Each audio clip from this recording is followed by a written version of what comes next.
இந்த பதிவு ஒரு முக்கியமான பதிவு. என்னன்னா,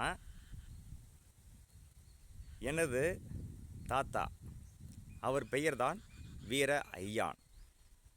4வது தாத்தா பேர் சொல்கிறேன், வீர ஐயான். என்னோட 4வது தாத்தா பெயர் வீர ஐயான். அந்த வீர ஐயான் இந்த கணங்கூர் கிராமத்தில் ஒரு புதிய ஒரு வரலாறு காணாத ஒரு எழுச்சி, ஒரு புரட்சி ஏற்படுத்திய ஒரு மனிதரை ஒரு சிலரால் மறைக்கப்பட்ட உண்மை, ஒரு சிலரால் புதைக்கப்பட்ட உண்மை. எனது தாத்தா 1921ஆம் ஆண்டு சென்னை, மதராஸ் அப்படின்னு மெட்ராஸ் சொல்லும் போது ஒவ்வொரு கிராமத்திலும் 2 பேர் தேர்ந்தெடுக்கிறாங்க தமிழக அரசு. ஏன் தேர்ந்தெடுக்கிறாங்கன்னா, வெள்ளைக்காரங்களை விரட்டி அடிக்கணும், நாட்டை விட்டு வெளியேற்றணும் சொல்லி.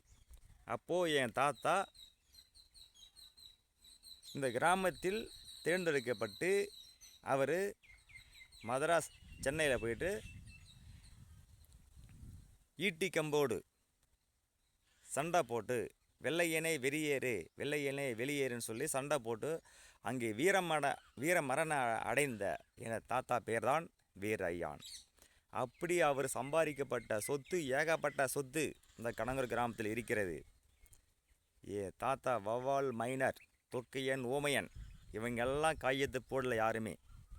எங்கள் அப்பா அம்மாசி கூட கையெழுத்து போடல, தாம்பரம் நானும் கையெழுத்து போடல.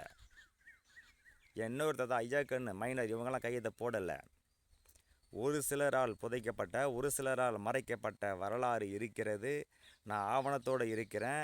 என் சொத்தை தடுமாறிய, என் சொத்தை கிள்ளி எடுத்த, என் சொத்தை தூக்கி போட்ட ஒரு சில வரலாறு உண்மையை மறைக்கப்பட்ட அந்த எதிரிகளை, எதிரின்னு சொல்லக்கூடாது, அவனும் நண்பன் தான், அப்படி தான் வச்சுக்கணும். ஏன்னா எதிரின்னு சொன்னால் உடனே அவனை நம்மளை ஃபாலோ பண்ணுவான், யாரை சொல்கிறான் அப்படின்ட்டு. அப்படி போக வேண்டாம். ஒரு சில சொத்து மறைக்கப்பட்ட ஒரு சிலரால் திருடனுகள் ஆவணத்தோட அதிகாரபூர்வமாக எடுத்து வச்சிருக்கேன். என்னை சீண்டுனா நான் சீவை கூட தாங்க மாட்டேன். ஏன்னா என் வகைர வவ்வால் என் தாத்தா வீர ஐயான் அப்படி ஒரு புரட்சி ஏற்படுத்தி அந்த கிராமத்தில் ஒரு தனி நபர், ஒரு சாம்ராஜ்யத்தையே அவர் வச்சிருந்தார்.